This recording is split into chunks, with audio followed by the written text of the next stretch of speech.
हरे कृष्ण। एकादशी तिथि भगवान श्री हरि को अत्यंत प्रिय है। भगवान श्री हरि की विशेष कृपा और भक्ति प्राप्त करने का ये सुवर्ण अवसर है। और ऐसे ही पुत्रदा एकादशी बस कुछ ही समय में आने वाली है। इस बार की पुत्रदा एकादशी विशेष है क्योंकि ये अपने नाम के अनुसार ही निसंतान दंपतियों के लिए एक भगवान का विशेष आशीर्वाद है जो उन्हें उत्तम संतति का आशीर्वाद दे सकती है।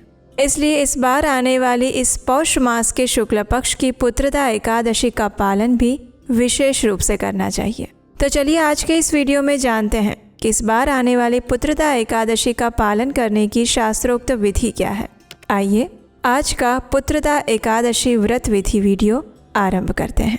इस एकादशी के महात्म्य का वर्णन करते हुए भगवान श्री कृष्ण कहते हैं, जो भी व्यक्ति इस एकादशी का श्रद्धा और नियम पूर्वक पालन करता है वो अपने पूर्व और वर्तमान जन्म के सभी पाप कर्मों से मुक्त हो जाता है। इस मास में जो भक्त पूर्ण श्रद्धा से संकल्प लेकर एकादशी का व्रत पालन करता है उसे अनंत गुना अधिक पुण्य फल की प्राप्ति होती है। एकादशी के एक दिन पहले यानी दशमी के दिन सूर्यास्त से पहले भोजन ले लेना चाहिए। उसके बाद अपने मुंह, हाथ और दांतों को अच्छे से स्वच्छ करके अपने मन तथा इंद्रियों को नियंत्रित करके परम भगवान श्री कृष्ण के ऊपर ध्यान केंद्रित करते हुए स्वयं को एकादशी व्रत पालन के लिए तैयार करना चाहिए। एकादशी के दिन प्रातः ब्रह्म मुहूर्त में उठ जाए। ब्रह्म मुहूर्त यानी सूर्योदय से कम 1.5 घंटा पहले। ये समय आध्यात्मिक साधक के लिए सबसे अच्छा माना गया है और इसी वजह से अष्टांग हृदय सूत्र 2.1 में कहते हैं, ब्राह्मे मुहूर्ते उत्तिष्ठेत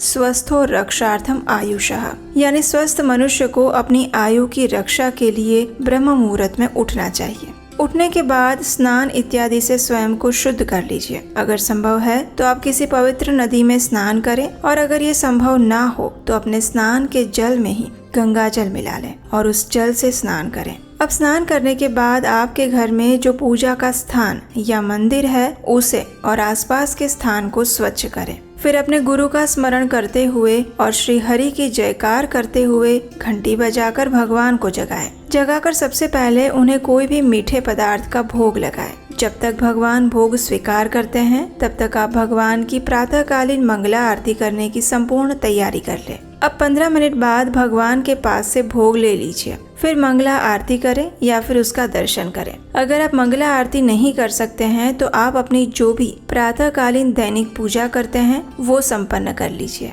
उसके बाद आप भगवान के समक्ष हाथ में गंगा जल लेकर एकादशी व्रत का संकल्प लीजिए और संकल्प लेते हुए भगवान से इस प्रकार प्रार्थना कीजिए, हे प्रभु, आपकी प्रसन्नता हेतु और अपने शुद्धिकरण हेतु मैं इस एकादशी का पालन करने जा रही हूँ। इस दिन मैं भोजन से विरत रहूंगी और अगले दिन अन्न ग्रहण करूंगी। हे पुंडरीकाक्ष, हे अच्युत, कृपया मुझे अपनी शरण में लीजिए। इस प्रकार संकल्प लेकर हाथ में रखे हुए उस गंगा जल को अब तुलसी के पौधे में अर्पित कर दें। और अब समय है तुलसी देवी की पूजा आराधना करने का। तुलसी देवी को एक मध्यम उच्च आसन पर स्थापित करिए। उन्हें आवश्यकता अनुसार जल प्रदान करिए। उनके समक्ष घी का दीपक प्रज्वलित करिए और उनकी कम से कम 3 बार प्रदक्षिणा करिए। उन्हें प्रणाम करिए और इस मंत्र का उच्चारण कीजिए, वृंदायै तुलसी देव्यायै प्रियायै केशवस्य च कृष्ण भक्ति प्रदे देवी सत्यवत्यै नमो नमः।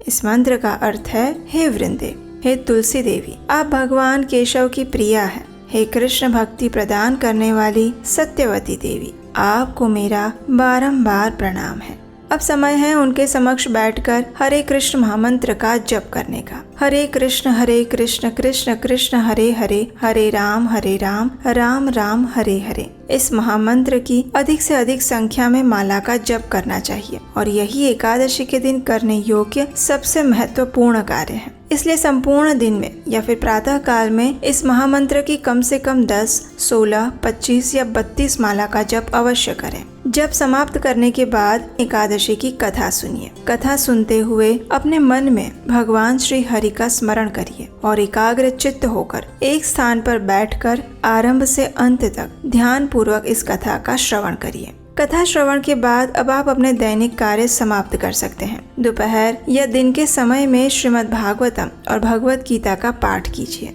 एकादशी के दिन अधिक से अधिक भगवान श्री कृष्ण की लीलाओं और शिक्षाओं का श्रवण तथा पठन करना चाहिए। भगवान की लीलाएं श्रीमद् भागवतम में है और शिक्षाएं भगवत गीता में है। इस दिन आप हमारे चैनल पर जाकर भागवतम कथा भी सुन सकते हैं। एकादशी के दिन हम उपवास का पालन करते हैं और ये उपवास 3 प्रकार के होते हैं, निर्जल, सजल और सफल। निर्जल यानी जिसमें एकादशी के संपूर्ण दिन में अन्न और जल दोनों का ही त्याग किया जाता है। इस दिन पानी की एक बूंद भी नहीं ले सकते और अगले दिन पारण के बाद ही जल और भोजन लिया जाता है। दूसरा उपवास है सजल, जिसमें आप उपवास में मात्र जल ही लेते हैं और कुछ नहीं। और फिर तीसरे प्रकार का उपवास होता है जिसे सफल उपवास कहते हैं। इसका पालन करते समय भक्त जल, दूध, फलों का रस और एकादशी प्रसाद ले सकते हैं। अगर आप नहीं जानते हैं कि इस एकादशी प्रसाद में कौन कौन सी चीजें लेनी चाहिए, क्या खाना चाहिए, क्या नहीं खाना चाहिए, तो उसके ऊपर भी हमने एक विस्तृत वीडियो बनाया है। उसका लिंक नीचे डिस्क्रिप्शन बॉक्स में है। इस वीडियो को देखकर आप वो भी देख सकते हैं। अगर आप चाय कॉफी पीते हैं तो प्रयास करना चाहिए कि एकादशी के दिन चाय कॉफी ना पिएं। बाहर के कोल्ड ड्रिंक्स, धूम्रपान, ये सब कुछ बिल्कुल भी नहीं लेने चाहिए। और इस प्रकार आप अपनी शारीरिक क्षमता के अनुसार और आप जिस परिस्थिति में हैं उसके अनुसार आप किसी भी प्रकार का उपवास पालन कर सकते हैं, लेकिन किसी भी स्थिति में अन्न ग्रहण नहीं करना चाहिए। अब संध्या के समय अपने घर में तुलसी देवी की आरती कीजिए। एकादशी के दिन आप जितनी अधिक तुलसी सेवा कर सकते हैं उतनी करनी चाहिए। इस दिन आप प्रातः काल में तुलसी जलदान भी कर सकते हैं। संध्या के समय उनके समक्ष घी या तेल का दीपक प्रज्वलित करें,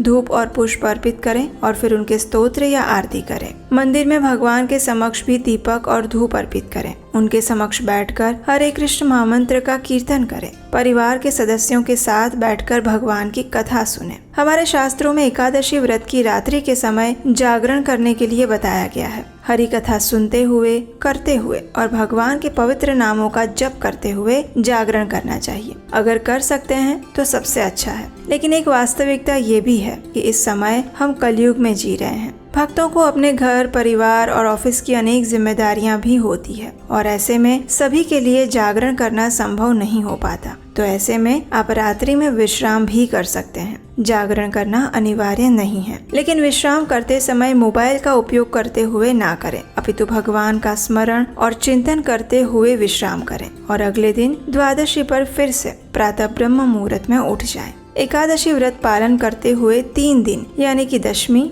एकादशी और द्वादशी, ये तीनों तिथियों पर संपूर्ण ब्रह्मचर्य का पालन करना चाहिए। अगले दिन द्वादशी पर पूर्ण विधि विधान और नियम अनुसार निर्धारित समय के अंदर ही एकादशी व्रत का पारण करें। पारण कैसे करना चाहिए इसके ऊपर भी हम एक विस्तृत वीडियो लेकर आएंगे। उसमें हम आपके पारण से जुड़े हुए प्रश्नों के उत्तर भी देने वाले हैं, तो उसे भी अवश्य देखिएगा। और उसे देखने के लिए आपके अपने चैनल उपदेशाष्टकम को सब्सक्राइब करके अवश्य रख लीजिए। आप हमारे व्हाट्सएप कम्युनिटी ग्रुप के साथ अगर जुड़ जाएंगे तो भी आपको इस पारण विधि और एकादशी कथा का नोटिफिकेशन और उसके अलावा अन्य भी एकादशी से जुड़ी जानकारी सरलता से मिल जाएगी। इस ग्रुप से जुड़ने के लिए लिंक नीचे डिस्क्रिप्शन बॉक्स में है। इस वीडियो को समाप्त करने के बाद आप वहां जाकर क्लिक कर सकते हैं। अब देखिए, कई बार लोग पूछते हैं कि अगर किसी के घर में सूतक लगा है तो क्या वे एकादशी व्रत कर सकते हैं? तो इसका उत्तर है हाँ, बिल्कुल कर सकते हैं। अगर आपके घर में किसी की मृत्यु हुई है या फिर किसी का जन्म हुआ है तो भी आप एकादशी व्रत रख सकते हैं। बस ध्यान ये रखना है, इस व्रत की आप कोई भी पूजा इत्यादि नहीं कर सकते।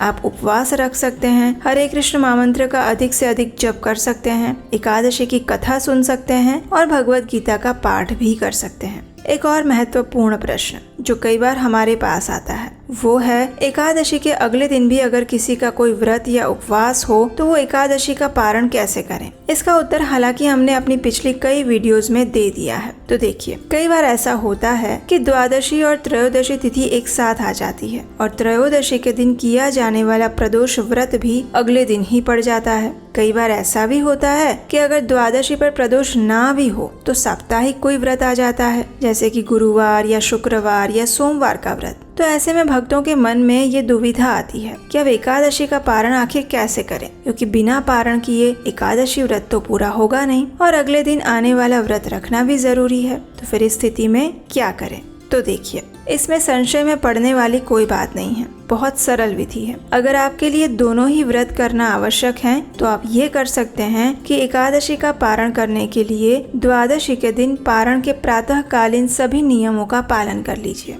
ब्राह्मण भोजन और दान इत्यादि सब कुछ कीजिए। उसके बाद अब आप अपने घर में से एक चावल का दाना लीजिए, उसे भगवान को अर्पित कीजिए। भगवान से प्रार्थना कीजिए कि आप एकादशी व्रत का पारण करने के लिए इस दाने को आपको समर्पित करते हैं, कृपया इसका स्वीकार करें। उसके बाद अगले दिन का व्रत जिस किसी भी देवी देवता का है उन देवी माँ से या फिर शिव जी से प्रार्थना कीजिए, हे माता या हे प्रभु, मैं अपने एकादशी व्रत का पारण करने के लिए ही इस एक चावल के दाने का स्वीकार कर रही हूँ। आपके व्रत में मेरी पूर्ण निष्ठा है, इसलिए कृपया आप मेरे इस चावल के दाने को स्वीकार करने के कार्य को अपराध मत समझिएगा। मैं अब आपके इस व्रत का पूर्ण श्रद्धा और नियम पूर्वक पालन करने जा रही हूँ, आपका आशीर्वाद प्रदान कीजिए। इस प्रकार प्रार्थना करके फिर आप अगले दिन का व्रत आरंभ कीजिए। उसकी पूजा अर्चना या जो भी विधि विधान है उसका पालन कीजिए और इस प्रकार आप एकादशी व्रत का पारण भी कर सकते हैं और अगले दिन के व्रत का पालन भी हो जाएगा